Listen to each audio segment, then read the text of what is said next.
With the start of the European football seasons looming quickly on the horizon, it feels like there are still a ton of moves left to happen in this summer's transfer window, and most of them haven't happened because of Harry Kane. We're going to talk about why that is here on Stoppage Time at Pints and Punditry.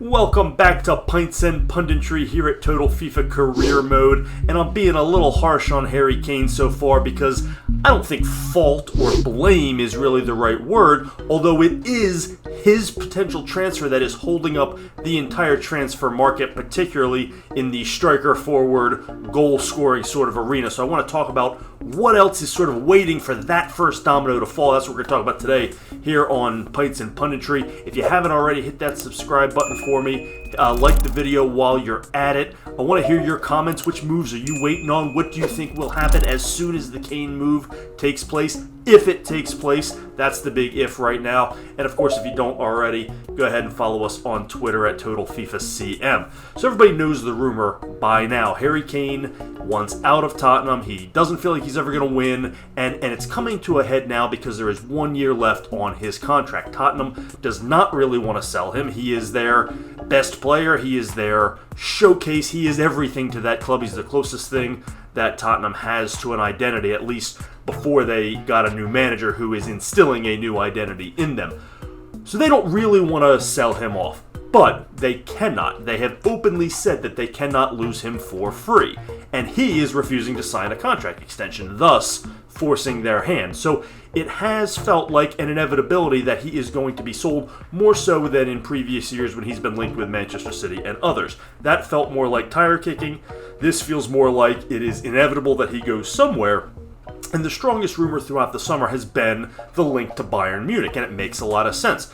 They have not replaced Robert Lewandowski effectively. They had a bit of a down year without him. Still won the Bundesliga, but down year for them. And he would be a natural fit, particularly because Tottenham really does not want to sell Harry Kane to another Premier League club and then watch him come back and kick their ass for a few more years. So they would love nothing more than to ship him out of England. So this has made sense, and everyone has just sort of seen that it is a foregone conclusion this summer, myself included, and yet here we are and it still hasn't happened, and there's still talks, and there's still negotiations, and the price tag has fluctuated, and Tottenham's trying to sign an extension for Kane, and Kane doesn't want any part of it. Kane says, I'm willing to play out the end of the contract. Well, they're not going to let him leave on a free. So we've got an impasse. We've got a Mexican standoff here, and everybody's just sort of waiting, and that has completely frozen the transfer market, at least when it comes to strikers, and we have not seen as much action this summer as was expected. There are a number of moves waiting to happen that I think are waiting on the Harry Kane domino to fall, in part because Tottenham is going to spend some money to replace Harry Kane, assuming they eventually sell him. They're going to need a new striker, and so they're going to spend at least part, if not a large part, of what they receive for Harry Kane on a replacement. They've been linked with most really good strikers, including Jonathan David, who currently plays for Lille. He's a Canadian striker, and he would be a solid, good piece to get, but he would cost them a fair amount of what they are going to get for Harry Kane, so they're not going to make that move unless they're selling Kane. They've been linked with Brennan Johnson from Nottingham Forest. Nottingham doesn't really want to sell him, but again, if the price tag is right, you never know, but that price tag's only going to be right if they get the Harry Kane money. They've been linked with Gift Orban, who's playing for Ghent in the Belgian league. So there's been a wide variety of caliber of players that they have been linked to. They've probably also kicked the tires on Fowler and Balogun, who Arsenal probably doesn't want to sell to another Premier League club, so he's probably destined to go to Italy or elsewhere. But again, they've kicked the tires on almost everybody. And all of these dominoes are waiting to happen. But it's not just, who is Tottenham going to select after Harry Kane leaves, assuming Harry Kane leaves. It's not like everybody's just waiting around for that. It's frozen the entire striker market because What if Bayern doesn't get Harry Kane? That opens the door for PSG. That opens the door for Inter. That opens the door for a lot of these other clubs, even some of the Saudi Arabian clubs that are also going after a lot of these same names. So maybe Harry Kane doesn't go to Bayern. Bayern is now in the market for Fowler and Balogun, or for Jonathan David, or for Brennan Johnson, or for any of these guys. Not that those rumors have happened, but they very well could. Bayern has sort of hitched their wagon to Harry Kane, but if that doesn't work out and they still need a striker, they could turn to any one of those players. Romelu Lukaku is going to be on the move.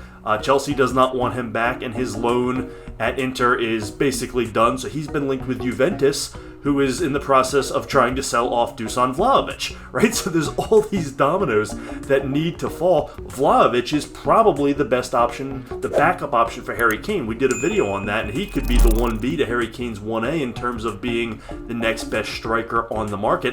That's probably who Bayern would turn to, but then Juventus needs to formalize the Lukaku deal. And so all these things are connected, and they're all waiting on Harry Kane, because if Kane doesn't go to Bayern and goes to PSG, now PSG's not going to go after somebody else. And now Bayern re-enters the market. And now all these guys end up at different clubs. So there are a lot of strikers that are potentially on the move, and we are only a few weeks out from the start of all of these seasons, and yet it's all sort of hinging on Harry Kane.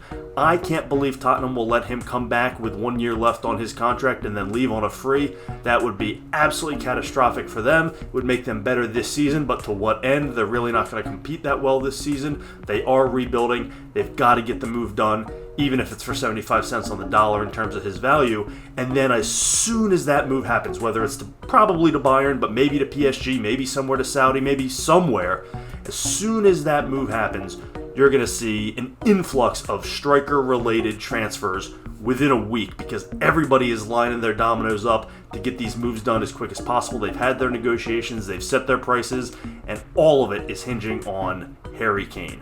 That's the domino we're waiting to see. I can't imagine a scenario where it doesn't happen, but hey, you never know, stranger things have happened. What moves are you looking to see? What do you think happens next? Where do you think Kane is going? Is it to Bayern? Is it to PSG? Is it to Saudi? What happens after that move happens? What striker do you want on your team? Give me some comments below. I would love to get your input. Hit me up on Twitter. You can leave the same comments, Total FIFA CM. Give me a follow on there. And of course, if you haven't already, make sure you subscribe to the channel. Hit that like button for us. We love having you around here watching these videos. Can't wait for the season to get started. Thanks as always for joining us here on Pints and Punditry. This is Total FIFA Career Mode.